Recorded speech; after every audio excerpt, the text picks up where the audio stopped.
लगन निकाले निकाले निकाले निकाले निकाले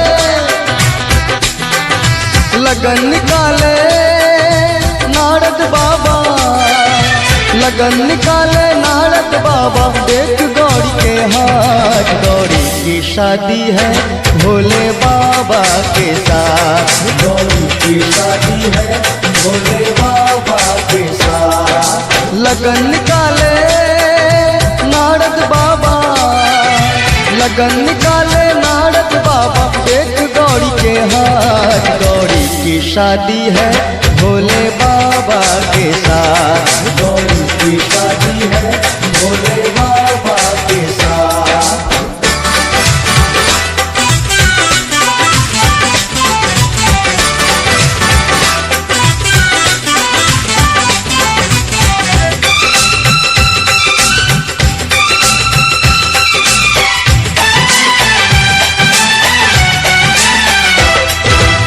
मुश्किल से दूल्हा हुए है राजी, बीच में माने न गौरा की माजी।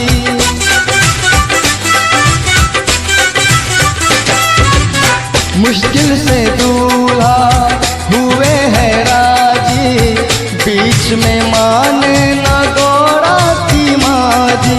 मेरी बेटी कभी न देगी, मेरी बेटी कभी न देगी शिव के हाथ में हाथ। गौरी की शादी है भोले बाबा के साथ। गौरी की शादी है भोले बाबा के साथ।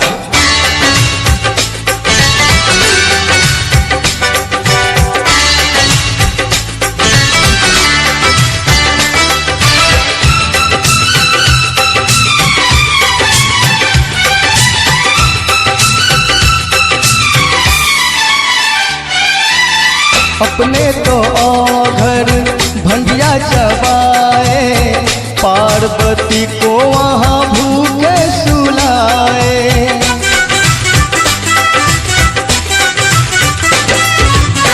अपने तो औघर भंगिया चबाए, पार्वती को वहाँ भूखे सुलाए। उस घर में क्या खाएगी गौरी, उस घर में क्या खाएगी गौरी, पके न रोटी भात। गौरी की शादी है भोले बाबा के साथ। गौरी की शादी है भोले बाबा के साथ।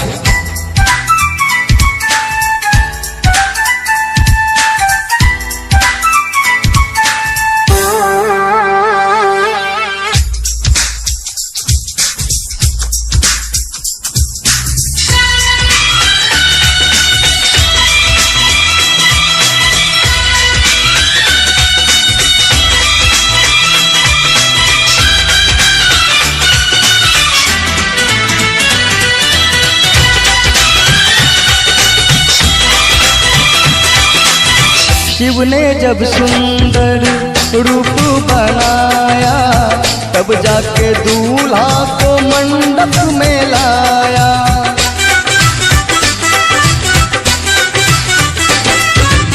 शिव ने जब सुंदर रूप बनाया, तब जाके दूल्हा को मंडप में लाया।